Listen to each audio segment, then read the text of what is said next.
الحين الشوف نملحه عشان يهض، يقولون يهض شيء ماي. حط له ملح شوي، مو بوايد، مو بوايد ملح، بس هذا نخلطه. بس الجدر هذا المعدني ما يخلى فيه الملح. ليش؟ لأنه يتحلل، فبنبدله في بلاستيك ولا زجاج.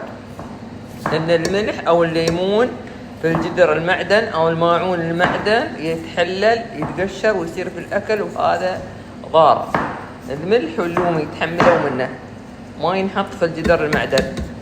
ما تشوفونه يسوي علامات فيه، يسوي يطلع الألمنيوم اللي فيه ويصير في الأكل، فهذا يضر الجسم. فالحين بملحه شوي، بعدين بحطه في بلاستيك، بخليه يبات في الملح. وباكر إن شاء الله بنسويه الحين حرق، باكر الصبح بنشتغل فيه. حطيت له شوي فلفل، حطيت له شوي فلفل وملح. هو بينزل الماي، يستوي سريع في الطبخ باكر.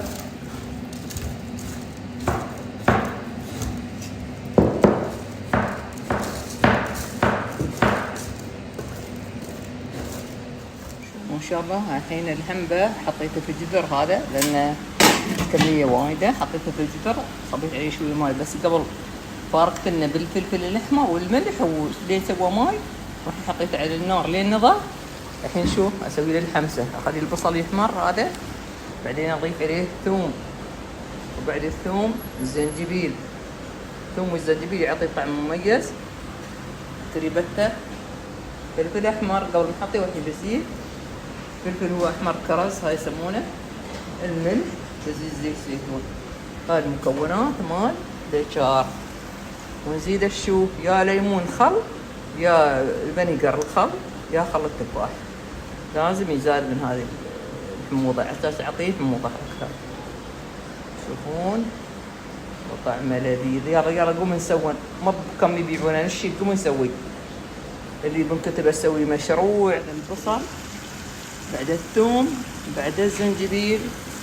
الحين حطيت زيت ثاني، سنون، الخردل، الفلفل هذا يباله شوي تشويح،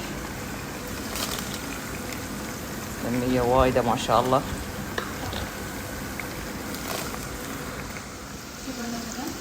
الحين بدأ يتناقع، خلطي ديته هنا.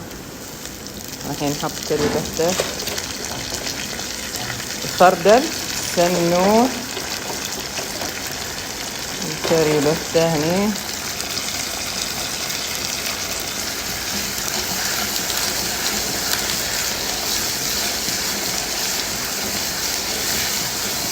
بس نعطيه كذا.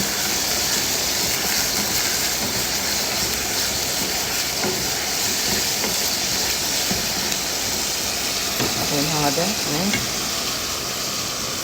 الحين اضيف الكركم والفلفل، اضيفه هني لان كله واحد بس اساس انه ياخذ الريحه زين. وبعدين نضيفه على انا سويت لنا ناضي خلاص. الحين نخلط التفاح والفينيجر، نغسل المقالي ونحطه هنا. وين حوت يلا خلطي زين زين زين زين. ايوه.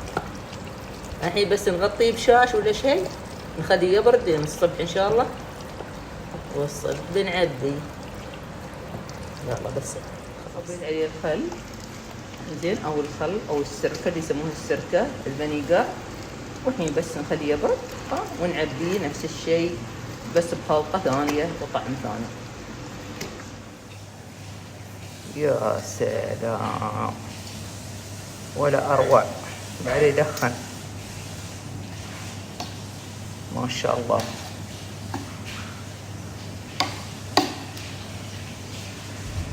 شوف كيف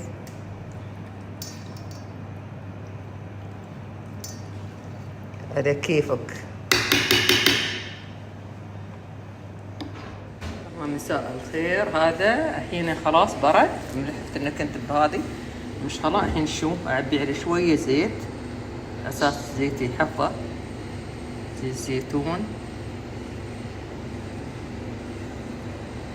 اي شيء تبي له حفاظ تخمرينه بزيت زيتون اساس انه ما تي رطوبه، تدخل الرطوبه ويتعفن. نغمر بزيت زيتون كذا ونحط في الثلاجه.